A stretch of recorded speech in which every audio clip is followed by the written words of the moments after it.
It's on now. On now? Okay.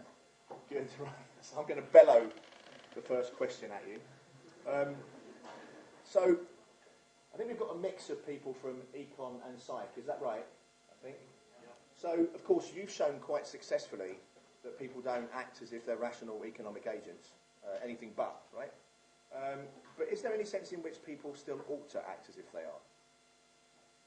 As a kind of normative model about how people should behave, even if they don't? Well, sure. I mean, if I see no reason not to take information seriously, not to update your beliefs in light of evidence, and not so. If you could, it would be wonderful. The problem really is that the rational model is not feasible for a finite mind, and we have a finite mind. So, but it would be very good, sure. Nothing against the normative model. So you think? Do you think we're able to learn? Do you think these econ students in 3 years could learn to be rational economic agents? Well, in a very small way. People who have been trained in economics actually have been shown, there's been research on that. This training in economics changes you. Not always for the better, by the way. But there is a phenomenon called considering sunk costs. So that if you've invested something, you go on investing because you don't want, as it were, to waste your investment. Now, this is a mistake. You should, at any point in time, look at your investment as if it was new. Or so the rational model says. It's not so simple. Economists do much better at ignoring sunk costs than people in other disciplines. So they've learned something. Economists are also really, relative to others, are relatively nasty in public good games. And they are not very generous in dictator game and so on. And in the ultimatum game, they don't perform very well. So rationality has its costs. But in those minor ways, you can learn something that pushes you a very small part of the way to rationality. But the big mistakes, I think, you will not learn to avoid. So. Okay, good. Thank you. Let's move on from nasty economics. One of the things that we know now from psychology, from economics and neuroscience, is that most of what we do simply comes about rather than being thought about. We're heavily influenced by very local situational factors. Given that, do you think it's possible to generate any model that can explain how people behave?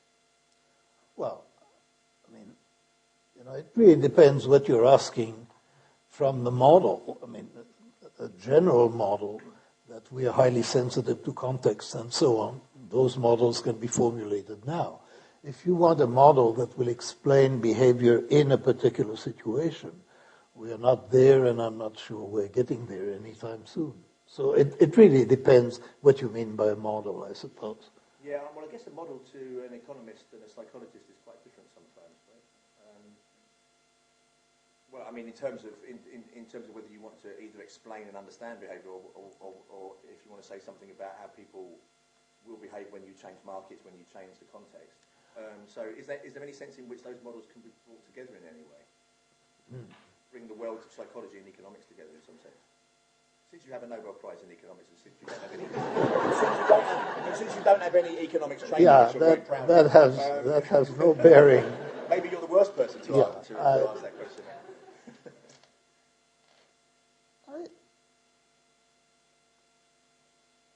I don't see much of a convergence from psychology to the kind of models that economists like. I see some convergence from economics to psychology, but the impact really has been one-sided. There's been much more influence of psychology on economics than the other way around. And so the requirements for theory and so on haven't been adopted. With psychologists are much more modest with respect to theory. Economics had a big theory that essentially everybody accepted, and that's a basic of economics. Psychology is nothing like that. and it's not going to be like that. It's not that we've forgotten about it. It's just that for us, everything is local, or most things are local. Yeah. Okay, so let's explore one of those local effects, priming effects. I'm sure many of you will have seen some of this evidence, and I'm sure many of you also know that this evidence is not incontrovertible, or uncontroversial. There are some suggestions that there's a whole range of biases that take place when people try to do it. Oh, you'd better define priming. No, better define it. Let me give an example, the first and earliest example. If you get people to do word search puzzles, and they're searching for words of old age, like pension, retirement, wrinkles. Yeah, all right, Danny, there's no need to take that one. And then you move them from one room, ask them to walk from one room where they're in now to the next experimental condition. They walk more slowly when they've been primed with words of old age. And this is taken as an effect of a very unconscious and automatic effect on our actions. And it's been shown in a whole range of other contexts too. If you prime people with money, for example, in a whole range of ways. If you have a screensaver with a dollar bill on it, or if you put a briefcase in the room or a boardroom table, people then act more selfishly when they give money to public goods games, to charities. They sit their seats further apart from each other when they're asked to introduce themselves to someone new. All of these are kind of taken as effect of being primed by something unconscious. Replication studies have since been carried out that don't replicate some of those early findings, basically. And so there's a question mark over whether these effects are genuine or constructed in the experimental conditions or a whole host of other reasons. And so this is a kind of controversial area in academic evidence now. So, Danny, given that context, is that clear now? Good. Yeah. I'm not going to ask if it is clear. What do you think? Well, I wrote a book 3 years ago called Thinking Fast and Slow. And in the book was really strongly influenced by priming studies. So anyone who's read the book, there is a chapter on priming. And because in the book I talked about the fact that much of what we do, as you said, we do automatically. Thoughts, ideas, emotions happen to us. It's not that we generate them effortfully. So priming for me it's a beautiful example of something that happens automatically. You're not even aware that it's happening to you. And they were very compelling and attractive examples. And I cited quite a few of them, including the one that you mentioned. So I was really completely convinced of the evidence. And I even had an encounter with somebody who was reasonably well known in the United States. He's a billionaire, and he used to be the chief technical officer of Microsoft. And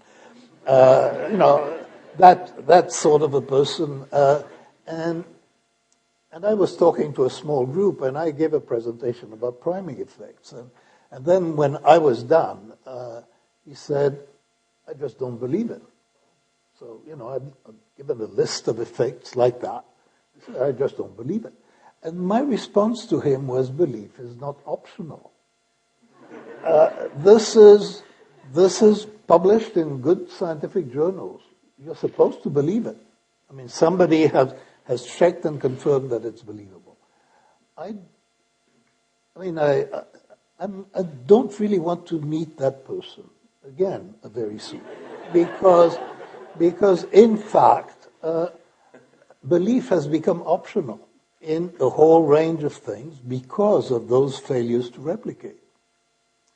Now, and there have been a number of failures, and I can tell you more than you want to hear about this, but you asked, so there it goes. So there were failures to replicate. In particular, that study and several other studies. And people were quite vocal about, there were poorly run studies and so on. And there were failures to replicate by people who were not social psychologists, who were not in the field. And that's sort of important. we have tribes within psychology. And those were cognitive psychologists failing to replicate work that had been done by social psychologists. And there was going to be a debate, a discussion at the National Institute of Health in Washington, and I volunteered to go, I heard about it, to defend priming research.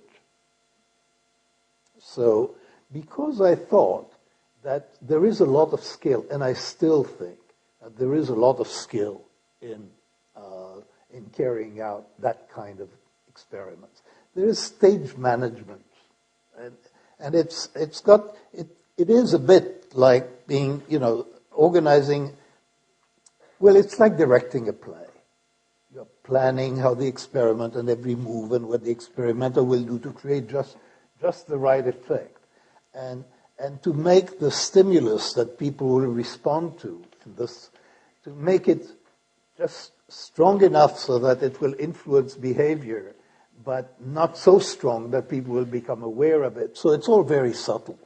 And my initial attitude was, it's just very subtle, and the people who are replicating it are not doing justice to the subtlety of it. 2 years have gone by, and I'm less trusting than I was then, and I can tell you what's going on in some of these things. I was telling at lunch, there is a new term in psychology, in psychological research. It's called p-hacking, hacking like a hacker, and it's probability hacking. And those are ways in which honest, decent, hard-working psychologists can confuse themselves and find patterns in data and think that those patterns are really there and really prove a point, when in fact they don't. That is, in part, you've made a lot of decisions, which is the kind of decision that researchers make all the time. So, you get that subject or that participant, and he really looked very odd, and his results are not nice, but that's incidental. So let's ignore that subject, and then we tried 2 manipulations, and one of them worked, and the other one didn't work, but now I understand why. It was stupid to have a second one, so let's ignore it. That's called probability hacking. Right, and to be clear, it's all innocent. Completely innocent. I mean, as a matter of fact, I'm about to write, because I just discovered myself that I had done some p-hacking 10 years ago that I was completely unaware of in a study that was never published. But so I'm going to write Confessions of a P-hacker. But so all of this is completely innocent. But there is a fair amount of it is probably going on. And so some of the studies, really, we need to re-examine a lot. And then there is another thing, which is that the sample sizes, the number of participants in studies, is ridiculously small. And now that's been known for 50 years or more, at least 50 years. The paper appeared that said sample size in psychology should be, if you really were sensible, they should be 2 or 2.5 or 3 times as large as they are typically. For social psychology experiments, where I don't want to go too technical, where you have 2 conditions and some people are in this condition and other people are randomly assigned to another condition, you need a lot of subjects to find weak effects. And people run small experiments because those experiments are tedious and expensive. The result of running small experiments is that when you discover something that is highly significant, statistically significant, in a small experiment, chances are that the effect that you're observing is much stronger than it really is.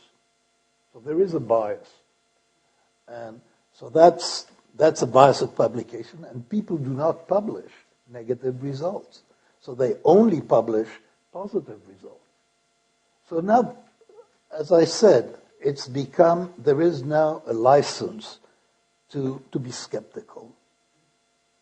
And it's more than you wanted to hear, but it's a topic on which I happen to feel strongly. It's never, ever more than we want to hear. So just, I'm not going to stick to any of these questions, there's no point.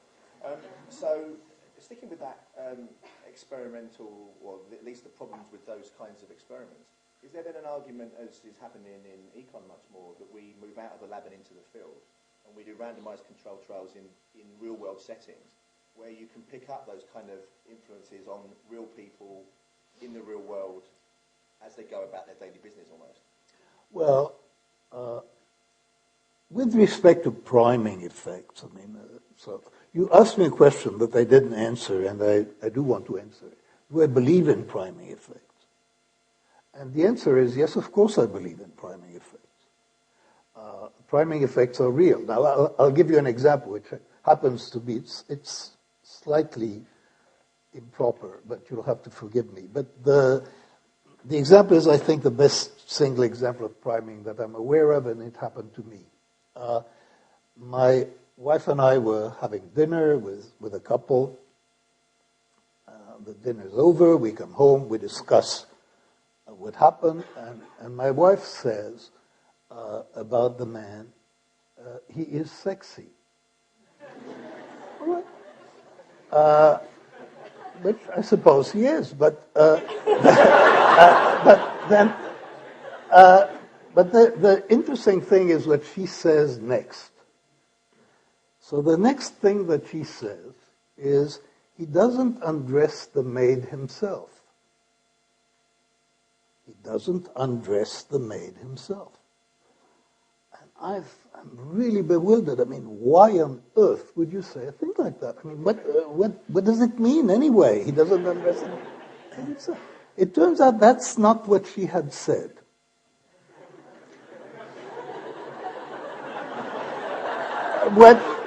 What she had said was, he doesn't underestimate himself.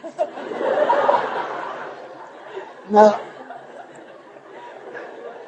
that's priming. You don't need another example. This is priming. You get one thing, it shapes your head, and so that kind of priming certainly exists, and that you can get other kinds of priming that will go into behavior, I have no doubt. Whether you can really believe all the literature and all the empirical demonstrations of priming, I'm more skeptical about. I'm a believer in the effect. I mean, that kind of example. I mean, as I said, I think it's the best, but there are many others of that kind, completely compelling. It is the best. It's hard to know where to go to from there. Can sort of think about it for a minute. I'll just finish with one not field experiment, but one set of real-life data that do indicate priming effects, which is Olympic bouts between red and blue, which are randomly assigned before the fight or bout starts. So therefore you'd expect red and blue to win on average about half of the time. Actually, it turns out that red wins 2/3 of the time, which is a huge effect if you're ever in a fight, wear red. Or at least if you're ever in a fight where you're being judged by someone else, you should wear red. Because it's probably you fight a bit harder wearing red, but almost certainly that you get judged as having fought harder because you can see red on the front foot much more than you can blue. And so I think there's a very nice indication of those effects in the real world. All right, let's move on, sort of. I want to ask about technological change, because I was thinking, you've seen a lot of that happen in your lifetime. I've seen some of it happen in mine. But you're older, obviously, so you've seen more of it. And so it's obviously had huge effects. Social media, the internet, and the like. Do you think, Jay, it's a very general question that you can then answer in whichever way you wish. Do you think generally that, well, let me just give a bit of context, actually. In my book, Happiness by Design, you should buy it, because I need to catch up with sales, I think, if I have to say. I talk a lot about being distracted by social media, by the internet. We should pay attention to the experiences that we have, and one of the things that we should therefore do is turn off our mobile phone. I heard the phone go off just then. And so that's kind of part of the context to this kind of question. I don't want to prime you into an answer. But generally, do you think that the advent of technology, the social media, internet, has been a help or has helped or kind of hindered in helping us make better, more informed, evidence-driven, rational decisions? Well, what the effect has been on average, I really have no idea. But what is certainly true is that it's easier to make reasonable decisions than it ever was because of the profusion of data. I mean, it's not, you want to buy a car, you want to choose a doctor, you want to do any of those decisions. You want to choose a hotel in a new city. It's become so easy to make informed decisions that this has completely changed things, and clearly for the better. I mean, there's just no question that, and people who don't use that information, I think most people do use it, and people who don't are really fools not to do it. So in that sense, no question. But the impact of social media, I just know too little. But so I really don't have anything very interesting to say on that. Well, let's stick with the subject. I've heard you say many times, because I basically steal most of your lines anyway, is that it's really hard to change minds. You have a belief driven maybe by some, maybe even random effect, some sort of system one process, and then you search for evidence to support that belief. And when you find it, you know you're right. And when you find counterfactual evidence that doesn't show that you're right, you're able to tell a story about why that evidence doesn't fit what you want to believe, and then you're even more right to believe what you did in the first place. And so, given that, how is that consistent with the idea that people would actually use this evidence and this kind of information that's on the internet in ways that would help them? Well, I mean, notice that in all the examples that I used, you don't really care. I mean, you want to get to the best hotel, and then the information is there that will allow you to do that. But when you are making a decision about something you really care about, or even about something, if it's politics, or if it's religion, or if it's, a deeply held belief, then to a first approximation, you don't change minds. I mean, I find this, which is odd, I find this in scientific debates, that is, in debate among scientists, the debate about priming that we were mentioning earlier. So there are believers and there are skeptics. And we're running a kind of group, and we exchange emails, so we sort of post our emails. And the predictability of it is really awful. The believers stay believers, and the skeptics stay skeptics, and things that appear compelling to one appear ridiculous to the other. And so this goes very deep, how difficult it is to change mind. And the fact that once you have a belief, then you distort the evidence to fit your beliefs. Lee Ross, a social psychologist, has experiments showing that when, I think the debate was on capital punishment, and he presented the same data to believers and to non-believers in the value of capital punishment. And presenting evidence caused greater polarization. That is, every side took from the evidence whatever it was that they could twist to support their position. And they ended up further apart than they had been before. And that, by the way, is something that we find a lot, that better informed people are more polarized. This is true in politics as well. Yeah, cool, thank you. So, I'll change tack slightly. Well, this is something that people maybe struggle to believe, is the fact that success, or most of what happens to life, is luck. And you've made that point many times. And you made the point, I think, last time you were over with, which seems to cause a stir. Why do you think people are so unwilling to accept that luck plays such a huge part in people's lives? I'm not even sure that it's a matter of they're not being willing or that it's motivated, that people don't want to believe in luck. I think that really is the way that the mind works. And as I understand it, the mind works by telling stories. And those stories are constructed automatically. I mean, it's not a system 2 construction in my terms. It's a system 1 that constructs stories. And stories they're causal, and they have heroes. and a lot of it is intentional. And luck just doesn't make a good story. Sometimes you need, a coincidence in order to allow the plot to go forward. But by and large, when we see an action, we look for the actor. When we see an effect, we look for the cause. And the character of luck is that somehow the causality isn't there. And we do need, the mind need. Now, it's not the drive, but the mind to construct stories need causes, and luck is a lousy cause. Interesting. So as if seamlessly, this is as if it is planned. I'd like to talk a bit more about the stories because towards the end of Thinking Fast and Slow, you distinguish between, this is now we're moving into happiness and well-being measurement, experiencing self, which is the kind of moment-to-moment, day-to-day pleasures and pains that people experience as they go about their lives, and more evaluative self, which is essentially a story about the things that we think ought to make us happy. So let me just tell you one story before I ask the question, of a friend of mine who, we went for dinner, and she worked for Media Land, shall we call it, and she spent the whole of the evening complaining about her commute, her boss, her day-to-day experiences were miserable. And then without any hint of irony, at the end of dinner she said, of course I love working at Media Land. And therein lies an important distinction, I think. And that actually isn't that odd. Actually, most of us do that most of the time. We tell a story about the things that we think should make us happy, which often sit in quite sharp contrast to the things that actually do day-to-day in our experiences.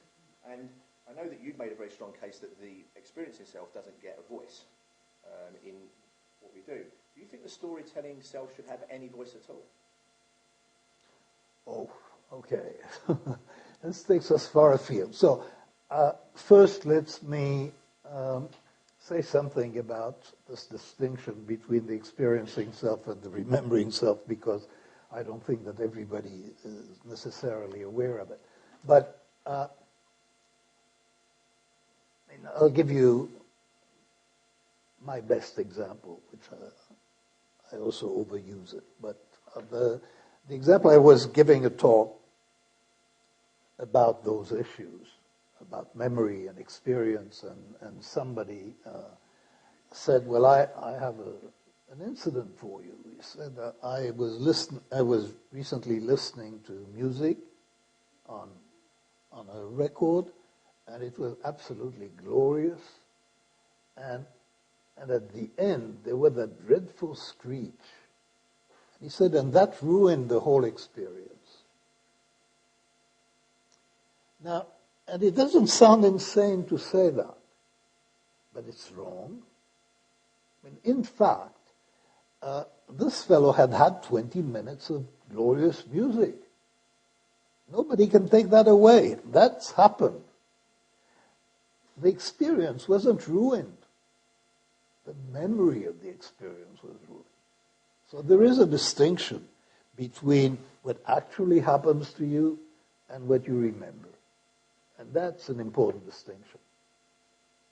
And then it is the case that what I call the remembering self. So if I ask you, does it hurt now? Your experiencing self answers me. You check, you introspect. But if I ask you, how was your last vacation? That's your remembering self. You are constructing a story, and you are very heavily influenced by how the vacation ended and by how you scored the vacation when it ended, which may not represent the whole experience of the vacation. So that's the distinction between the two. And that raises a lot of interesting questions, the presence of that, the existence. There are people, by the way, who have only an experiencing self. They're brain damaged, and they do not form memories. So they live completely in the present and have no memory at all. And you can feel the person is still there, but not quite, because a very important part of what lends continuity to a person there are really those two aspects. One aspect is that that person, because he has no memory, he really acts always the same. He meets his wife every day, and he is as much in love with her as ever because he hasn't seen her, forever, but he loves her. So that's the experiencing self. And that's one form of continuity. The other form of continuity is the remembering self. That there is a story about our lives that we maintain. There is a narrative, and we really care about that narrative so much that we pity people whose narrative gets changed after they're dead. So, if you have a scientist, and he's dead, but his discovery has now been disproved, we pity the scientist. Now, he's not there to experience it. We care for the story. And now, so I used to think that the story is just a story. What really matters is life, is the experience. But it turns out, I think, I was wrong.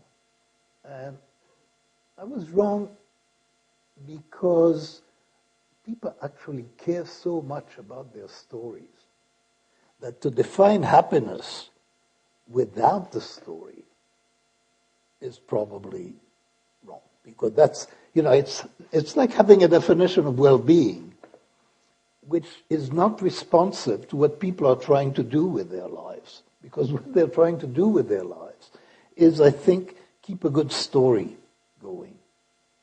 And so I'm stuck, and I don't know whether you're stuck or not. You're more loyal to my early position than I am, I think. Well, I have a significant advance on your early position, which we can discuss in a second, I think. But I think the story for me is not just a story of things that have happened. It's an expectation about things that might happen too, right? So when we look at life satisfaction data, as you know, we find it always increasing in income. And when we look at daily experiences of mood, we find it increases, you find that it goes up to about $75,000 after, which is flat. Now, part of the reason that it is always increasing in life satisfaction, arguably, is because people are reminded of the fact that income ought to affect how they feel. It ought to affect how satisfied they are with their life. So that's why you get that positive association throughout. Now, that of course may not be because they remember it affecting them as such. It's almost certainly because there's a story that comes from a construction, that comes from evolution, that comes from somewhere that says income ought to make you happier.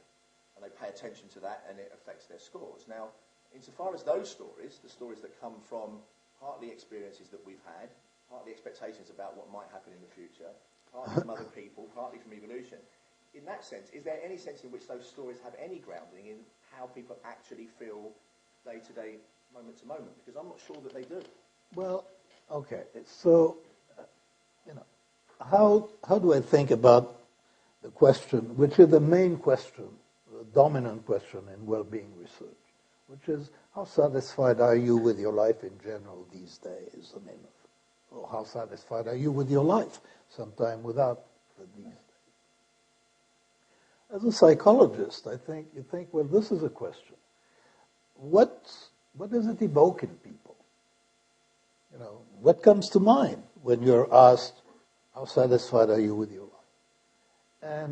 And I think a question about satisfaction is going to bring to mind two kinds of things. What are the standards? What is expected? Satisfied means, what defines a good life? How should I be satisfied? And what am I doing? What's happening to me? What am I achieving? And it turns out, for example, that there is the most famous graph in the study of well-being is a graph. I can draw it with my finger, but it's a graph of what happens to life satisfaction as a function of time in the years that precede the moment at which a person gets married and in the years that follow the marriage. And the graph goes like this. And it has aroused, a lot of consternation, this graph. What is happening? Well, what is happening is that in the period just preceding, I think, you know what is happening. I'm talking as if I knew for sure, but I'm pretty sure. In the period just before and just after you're married, when I ask you anything about your life, you remember, oh, I'm getting married. And, you know, this is a good thing. So I'm satisfied with my life because getting married is widely considered to be a happy event. So satisfaction rises simply because of the salience of marriage in your thinking. And so I think what you're attending to as you live and what you're attending to in the story, this is basic to your book and basic to my conception of well-being as well. What you're attending to is really the key, what it makes you think of. And I think that asking the question of, are you satisfied with your life, encourages, to some extent, an objective look at your life. I mean, what have I done with my life? How would somebody else look at my life? So that makes you think, you know, did I graduate from university? That gives you a plus on life satisfaction, although it does nothing for your emotional happiness. Income. Note that, by the way. Yeah, but satisfaction matters. I mean, it's not, and you know, and being married and having children and doing all the conventional things contribute to life satisfaction, although not all of them contribute to actual experience happiness. Yeah, so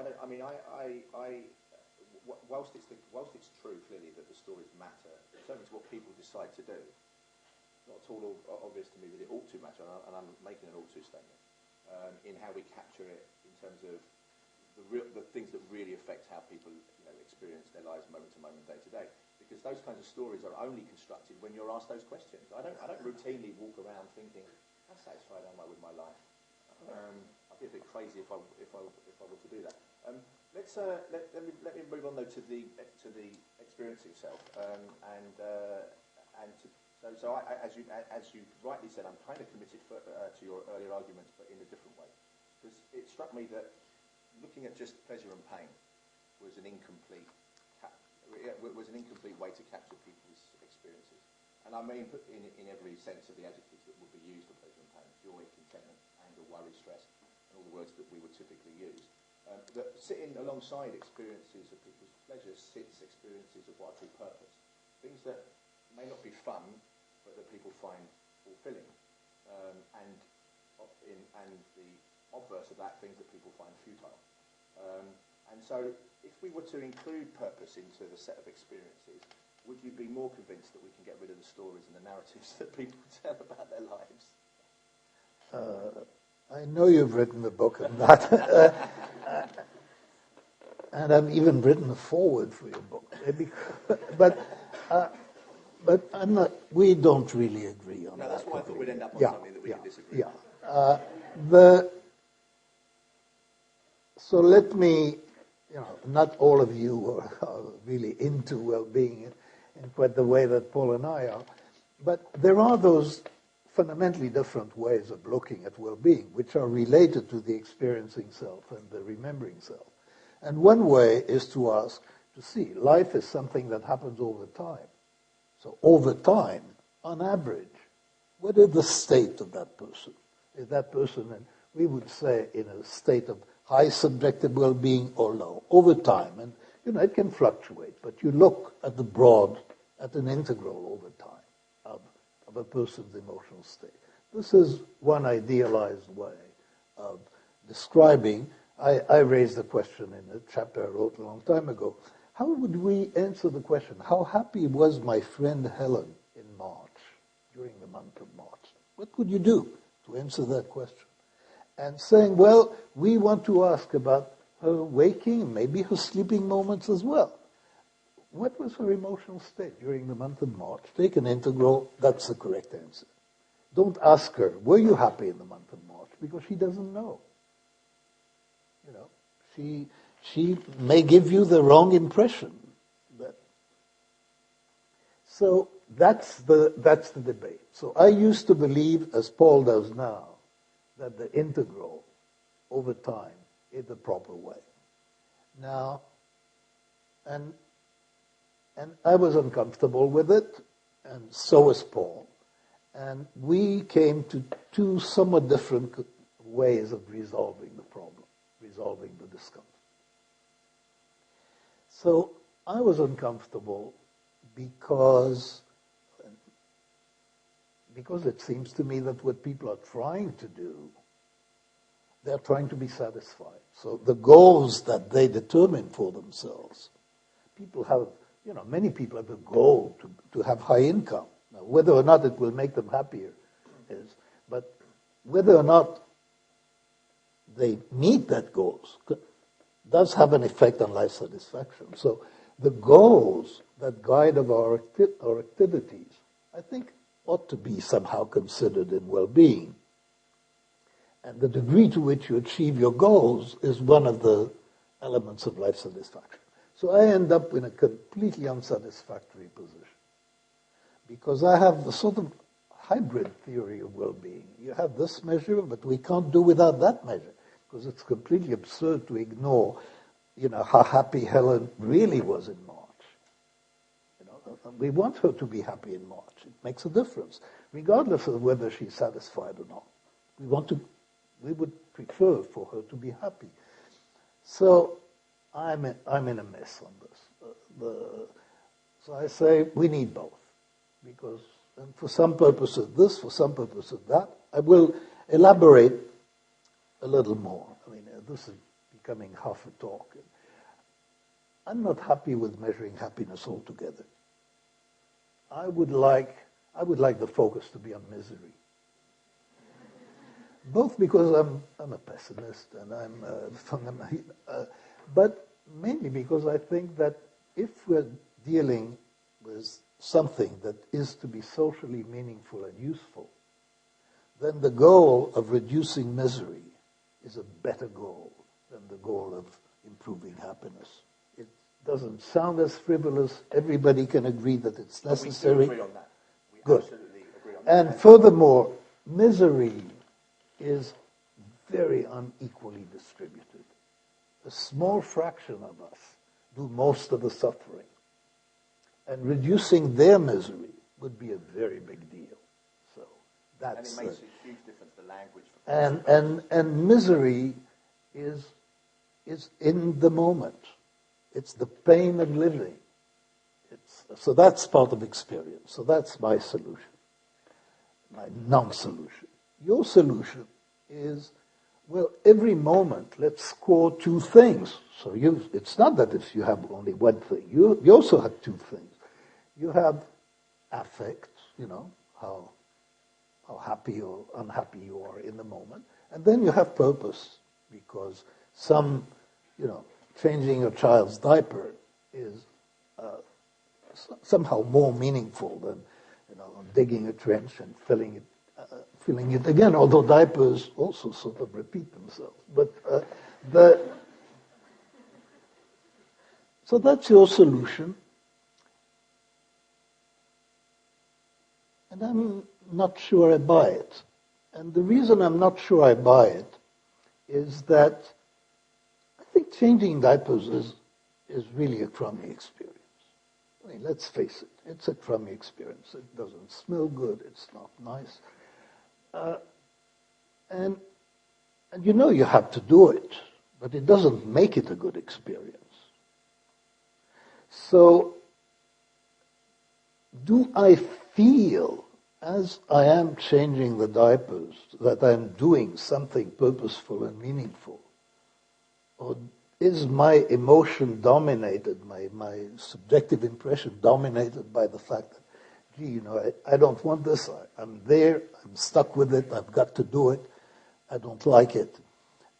Is the purpose really, does it change the experience dramatically? Or does it change the story that you're immediately telling yourself about changing the diaper? So I'm not sure it's in the experience, or it's in the micro story that you're telling yourself about, what am I doing here? Well, where an experience stops and a story starts is clearly a very blurred boundary. We're talking about it as if it's in very stark terms.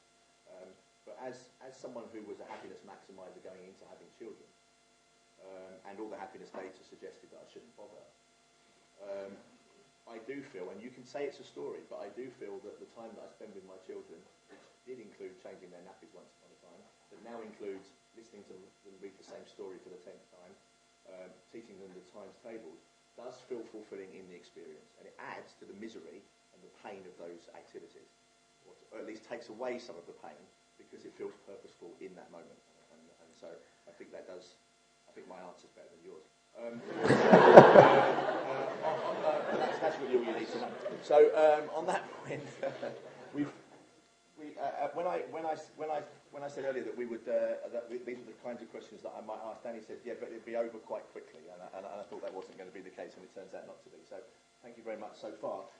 We're going to take some questions now. Well, I am, and I'm going to try and filter them and translate them into questions for Danny.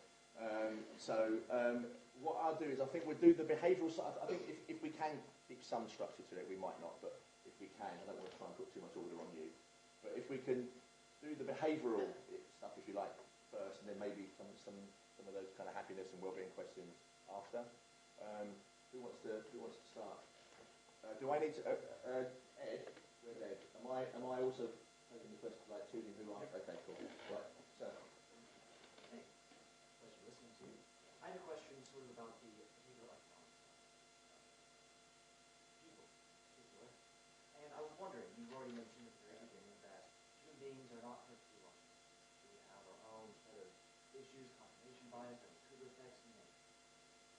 And I was wondering, though, if we were, say, compared to some sufficiently advanced robot that is perfectly logical, entirely, a perfect logician, immune from all of these weaknesses that we have, will they have an advantage over us? And us, you can say, like a realm of economics or what have you, assuming we have the same sort of data to work with. Or do we, with our imperfections, still maintain some sort of advantage in our own way?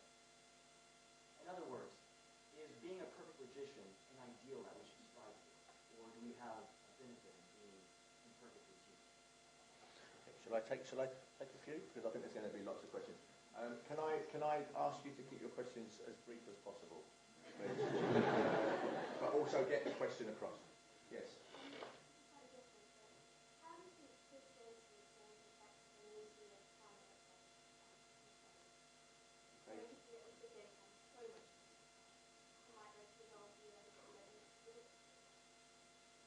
Thank you. Yeah, Tim? Do you think that learning about timing effects, being aware of timing effects, and taking the knowledge of them is useful so that we can be less susceptible to them? Or do you think that we're only facilitating a smaller extent? Let's take another one. Maybe it's not that how easy is it to change behavior? How does what? How easy? Yeah. So my question is about if you sort of questions about the different solutions or arguments that technical science Okay, can we say the well-being? I'm going to gather up a few behavioural questions first, and then we'll come to well-being.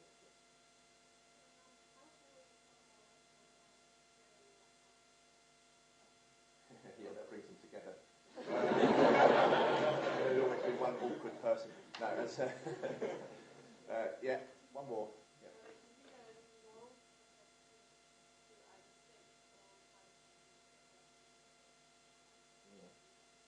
Okay, let me make some questions. And then, I suppose that first question, I think, is the idea is kind of. I mean, you've shown system one, and you've always called them, or you've often called them, these kind of biases and effects that deviate from some sort of rationality. But it's obviously a hugely efficient machine.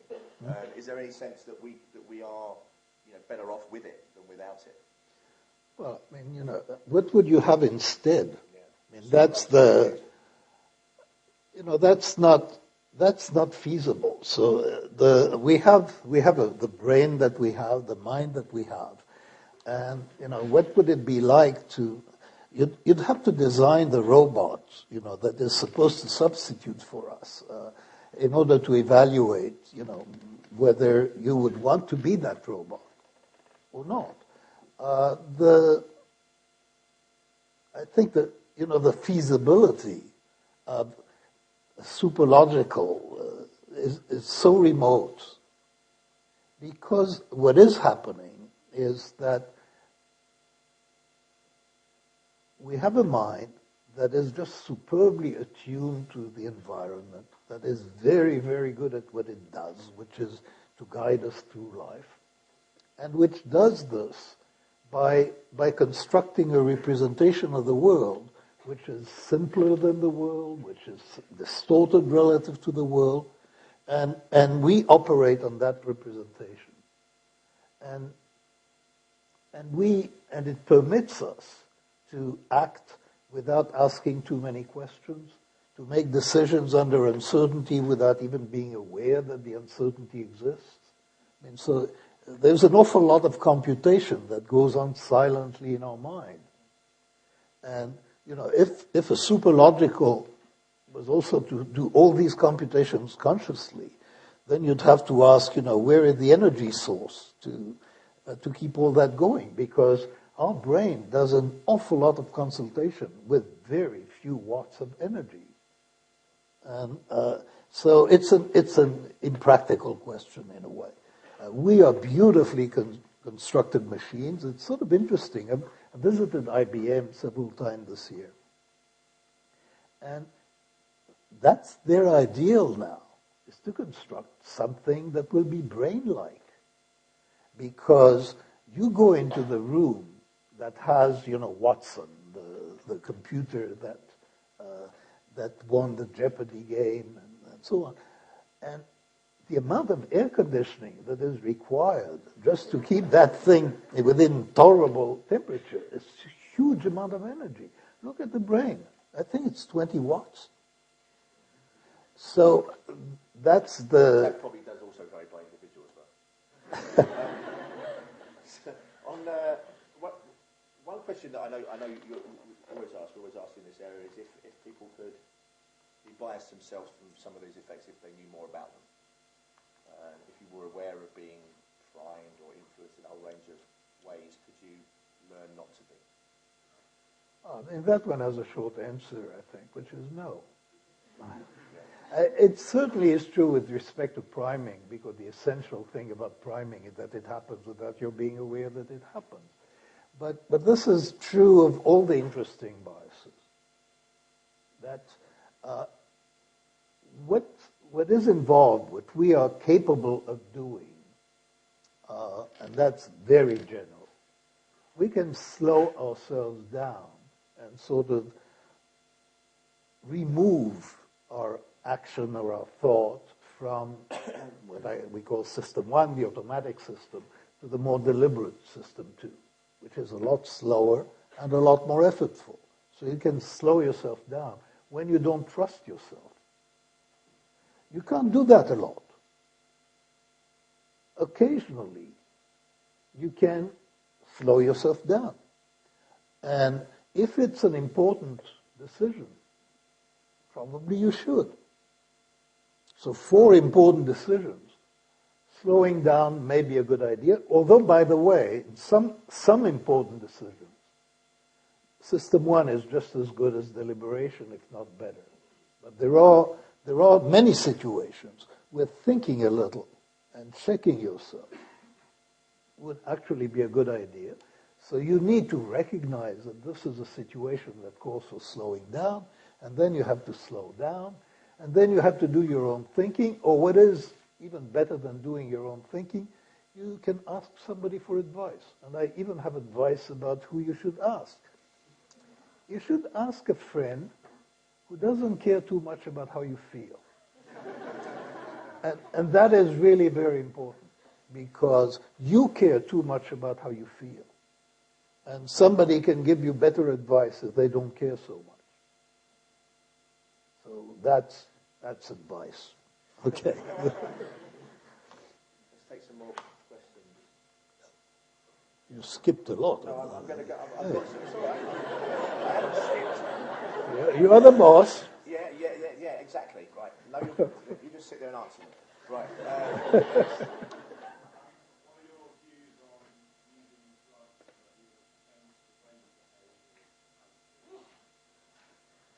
Let's see, I'm going to join it in with a moral question. Let's see, I know what I'm doing. Next. How discreet would you say that one is your framing the system to what extent would you actually hurt Say that one again. training yourself to, let's say, apply your mind to rather than what extent would that actually hurt? If you have like a strong impression of somebody, or first impression, if you still work with this person, is the holding of this impression more a process-based, from an anchoring point of view that you keep it, or is it more memory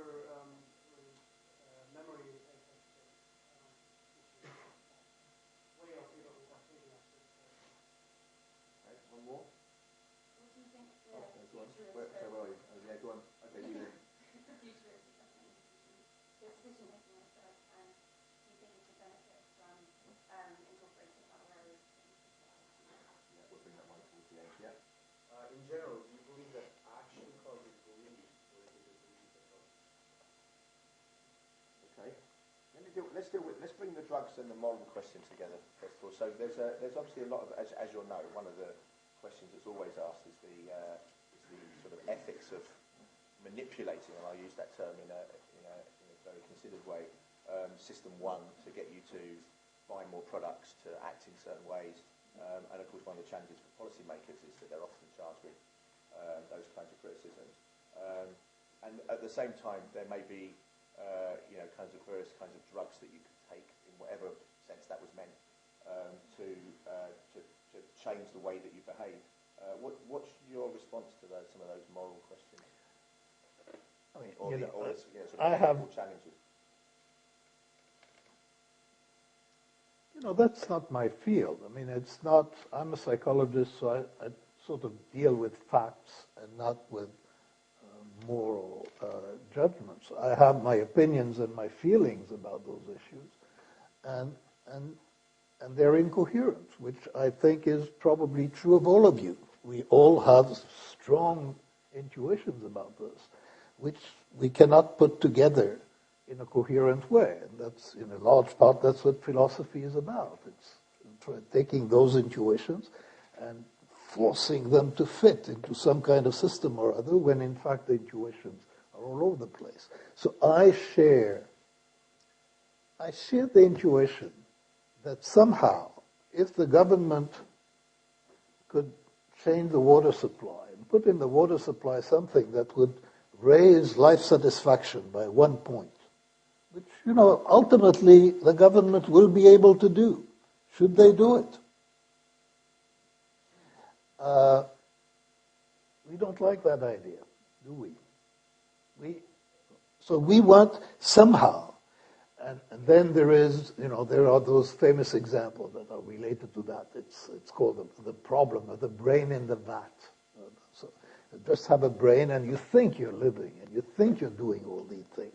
You're doing nothing. You're just a brain in the vat, and you're getting in your brain all the events that you would have if you were actually doing things in the real world. And now, what are the moral status of things that the brain in the vat thinks that it's doing when in fact it's not doing anything? We have intuitions about those things. And I think it's fairly clear that, at least I have a strong feeling that I think that manipulating people's satisfaction, especially if it's done by government, that really would. Just imagine, the government is going, we won't change your circumstances, you just make you more satisfied. This satisfaction is morally valuable. The women's movement, like 30, 40, 50 years ago, I think made women noticeably less happy, certainly less satisfied. And that was essential. That was an essential part of improving society. So we want things to be real. I mean, we have that intuition, and I share it. But I'm not talking as a professional now. I'm just talking as a person. myself to say something. I'm trying hard not to. So the brain in the vat example is a really nice example of a construction that we do in these thought experiments. You're asking someone to unknow something that they know. Imagine you're a brain in a vat, but you don't know that you're a brain in a vat. Well, but you do, because I've just told you to imagine yourself in it. Well, you can't do the thought experiment. You can't put yourself as if you were in a vat. You might actually be, we might all be brains in vats. Yeah. If you were to actually take that experiment seriously, that's precisely where we might be now. You think you're a living, functioning creature with arms and legs, and we're having a coherent conversation of sorts, and we're not. This is perfectly artificial. That's the red pill, blue pill for those that have seen the Matrix. It's very obvious to me which one you take, the brain in the vat. Anyway, secondly, just quickly, on the moral rightness of misery, in a sense, people. I think that's why purpose is absolutely critical, because people that are angry about social change, that want social change, there's a huge amount of purpose in that. People that are out on the streets, who are on the face of it miserable and angry about the world, are very optimistic about change, because they actually wouldn't be out on the streets anyway, would they? And there's a considerable amount of purpose in the experience of that. We're out there thinking that we can change the world. So I think once you add purpose into the set of experiences that people have, you can explain much more of why people do what they do. Do you want to respond to that or not? Yeah, It seems as if you do. I thought I might just leave it there, but if you want to. Clearly there is purpose, and clearly people have goals and they have wants. So we have a technical question about whether you want to describe purpose as happening in the experience or as happening occasionally, that when you remind yourself, when you make decisions, when you evaluate yourself. It's a technical question, but that purpose and goals in life are important. No, there's no doubt that There's no doubt. And that, by the way, is relevant to the brain in the vat. Because the brain in the vat is not, of course, we could all be brains in vats, and then who knows. But the question is, when I describe, here is a brain in the vat, and he doesn't know that he's a brain in the vat, but he's having all the experiences. What is your response to that? Do you have a response of pity for the brain in the vat, that it is not actually representing something that is active in the world? And it's all a primitive intuition that this philosophical conundrum sort of invites. But it's an interesting one. I feel pity. I don't know what you feel, but that's what the philosopher had in mind when he made up that question. Okay, shall we deal with that intuition point a bit further to deal with a couple of questions about whether the beliefs follow action or actions follow beliefs, and also the point about whether, I think you probably work with someone that you don't like, is that right? Is that what lies behind the question? I've actually met someone, I have to spend every day with them, I hate them. Now, how do I interpret that? How do I understand that? Process-based or memory-based, right? That's the point of the question. I missed that. The belief in action, what comes first? They come together. And that's really a very important part of the way the mind works, which is, and we're not aware of it. So let me explain, because I think that's a really critical point. In our experience of ourselves, if I ask you, why are you doing this? You're going to give me reasons. And you're going to explain why you're doing this. And you believe that you're doing this because of the reasons that you're giving me. That is mostly an illusion. That is mostly an illusion. In fact, you have the belief, or you have the action, or you have the emotion, or you are going to boat labor, or something, and then you have reasons. But here, action came before the belief.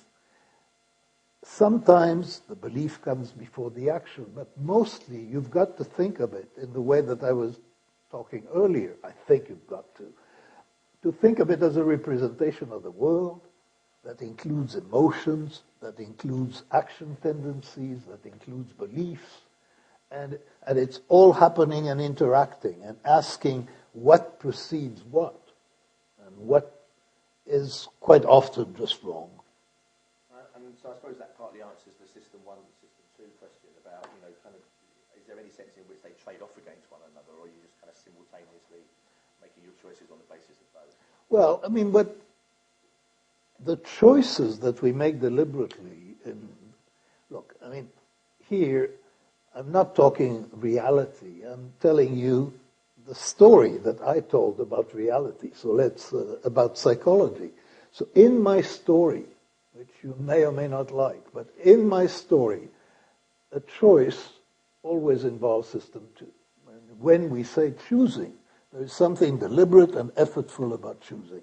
The question is, where did the choice come from? And it could come from an orderly reasoning process. Or it could come from system 1 yelling, we like that, and then system 2 generating a story. So the choices, the key issue here for me is the choice is always system 2, but how much of it was determined by a prior process that you're not fully aware of and have no control over. So it turns out that in the United States, there is a very high correlation between belief in global warming and attitudes to gay marriage. Now, why? Well, because it turns out that it happens. It's a correlation. But the people are socialized not to believe in global warming. They're also socialized to despise gay marriage. And you ask them questions about it, they'll tell you about why they don't believe in global warming and why, gay marriage will destroy life as we know it. And none of that is relevant to where it comes from. They've been socialized into those beliefs. People that they love and trust hold those beliefs. That's why they hold them. That's the cause. The reasons that they produce that froth very often. And realizing that there is a difference between reasons and causes, and that quite often our choices do not come from where we think they come. That's an important part of, and it's not the most pleasant, but I think it's important to know. So that if you really want to question yourself, it's useful to know where it comes from. And let me tell you why, and I'll say something passionate, and then I presume that we'll quit. No? We are not ready to quit? Okay, so, but I'll say something passionate anyway. I've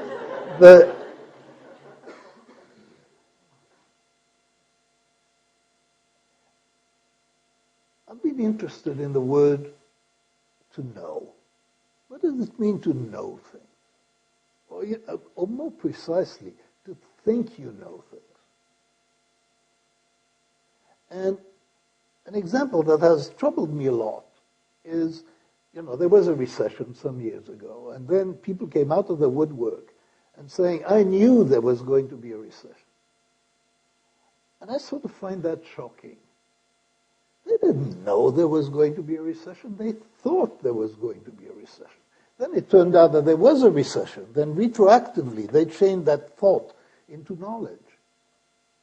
Now, it's one of many examples. People think they know about global warming. Now, I know there is global warming. Why do I know it? I have no knowledge whatsoever that's relevant to global warming. I trust the National Academy of Sciences. Why do I trust them? I don't know. I've been socialized to trust fellow scientists. So where does our knowledge come from?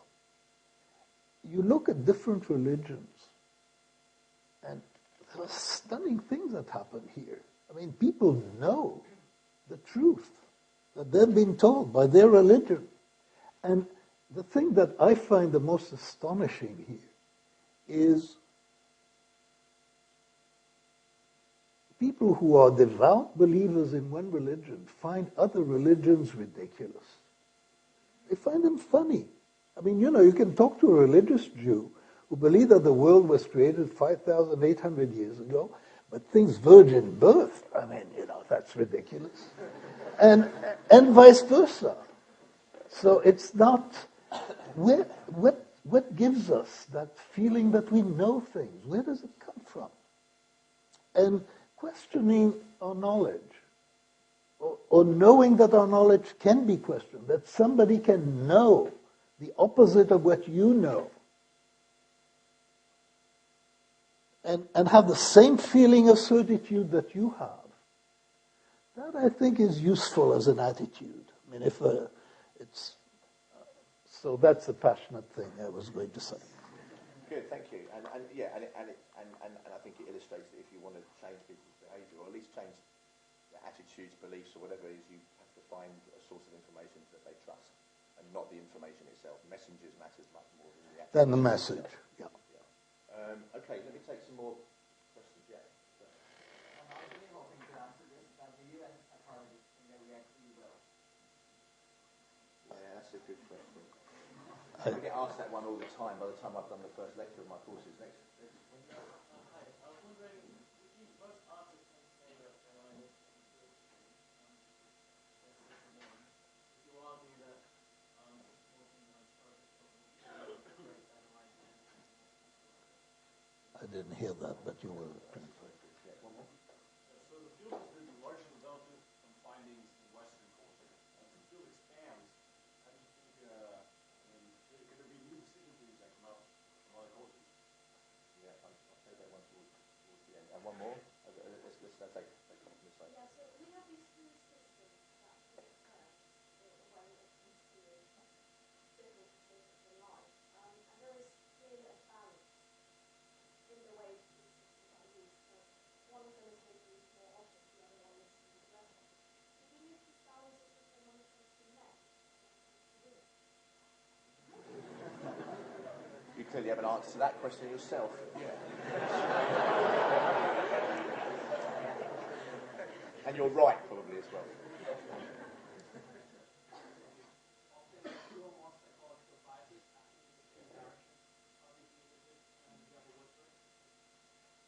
Sorry, with psychological biases that acting. There are two or more psychological biases acting in the same direction. How do you deal with it, and do you have a word for it?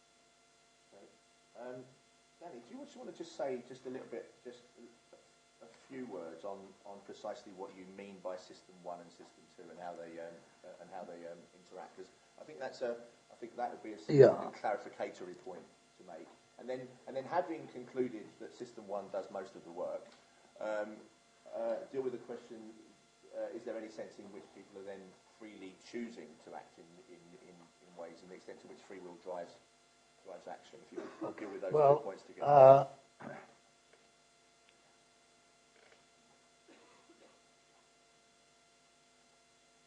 I'm trying to say a few words. I mean, that's the difficulty. So that's harder than saying lots of words. First of all, this is a language, System 1 and System 2. In fact, they've been raked over the coals by psychologists because,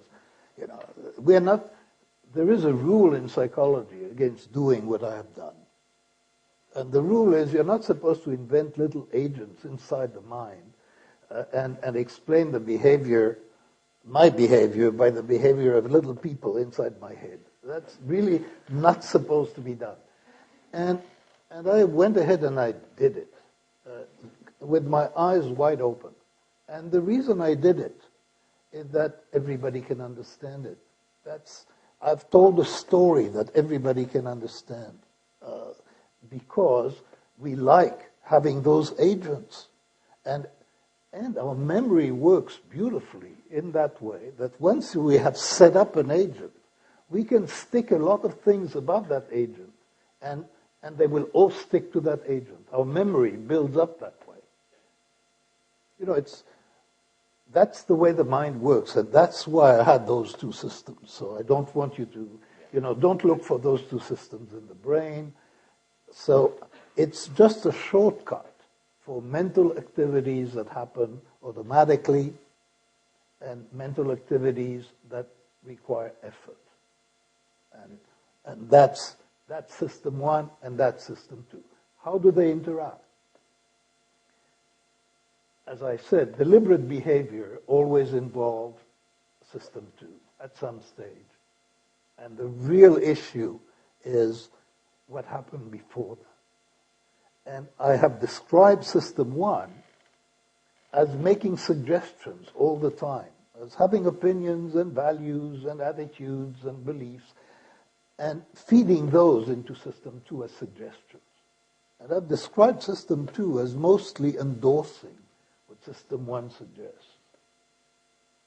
Now, system 1 is a marvelous creation. It actually is much better at what it does than system 2 is at what it is supposed to do. I mean, there's no question that our reasoning mind is much more limited than our associative mind, that we're capable of real feats of memory, whereas our ability to reason is much more limited because short-term memory is very limited, whereas associative memory is boundless. So that's the way I've described the interaction between the two. Have I answered the question? That first part of the answer was exactly what I hoped. Good. Because there aren't actually two systems. No. That's the point. There aren't actually two systems. Can we deal with the big data question and the extent to which that will inform and drive future research activity? Now we've just got so much more out there that we can draw down. You know, I think it really is too early to tell. And people always make big mistakes in predicting the sort of the consequences of major technological advances. And some people exaggerate. I think most often we underestimate the impact. I think big data will make many things possible. My guess is, by the way, possibly more in economics than in psychology. Because, you know, we'll have just a lot more detail about economic transactions, all of which, so I can imagine real changes from the little I know about economic theory. I can imagine big changes. There will also be psychological discoveries that will come from big data. And I don't predict the future. There's a couple of points about individual differences and about culture in particular. You can answer that question you can just take those 3 words and just say something. Yeah, I suppose. Well, there are very interesting individual differences in the interaction between System 1 and System 2. And how many of you know the bat and ball problem? Okay, many of you do. But I'll repeat the bat and ball problem just. So a bat and a ball together costs $1.10. The bat costs $1 more than the ball. How much does the ball cost? It's a beautiful problem. Shane Frederick, we were working together when he came up with that problem. It's a beautiful problem because the 10 cents occurred to everybody. That's the way associations work. 50% of students at Harvard, given that question, say 10 cents. You know something very important about those people. They didn't check. If they had checked, they would have known it's not 10 cents. So something came up in System 1 and System 2 endorsed it. So there are people who check and there are people who don't check. And there are very interesting differences between those who check and those who don't. So there are a lot of individual differences along those lines. And culture. There was a question about, does all of this describe only Western people? Western, there is... Yeah, Western. Weird. Western educated... Industrialized rich and democracies, yeah. They're weird people. And it's true. This is what we're studying. What I've tried to describe if it's anywhere near true, it's true of people. I mean, we all, all of us, we have short-term memory, we have language, we have long-term memory, we have representations, we have an automatic system, we acquire skills. All of that is very, very basic. So the basics, the content of our minds differ completely from culture to culture. And that applies to gender as well. I don't think that the balance between system 1 and system 2 is very different for men and for women. There is very little data on women are better, they're more attuned to people than men are. And so there are those differences. And those I think have been confirmed, and they have biological roots and so on. But when we're talking of the way that the mind works, not a lot is known about large important differences. So as you know, the men are more likely to get that bat and ball question right. And yes. Say what your lovely wife's explanation of that is. My lovely wife is a major scientist. She is a fellow of the Royal Society and of the National Academy of Sciences. She couldn't be bothered with a bat and ball. She thought, that's for boys. I mean, more or less. And I don't know whether that's the general answer. It is true in those data that men do much better with the bat and ball than women. And so I know that, I don't know if my wife would have solved it or not, but she had a very definite emotional response to it. She never, there's a big difference between the two of us. I can't see a puzzle without trying to solve it. And she sort of looks at this as a childish endeavor.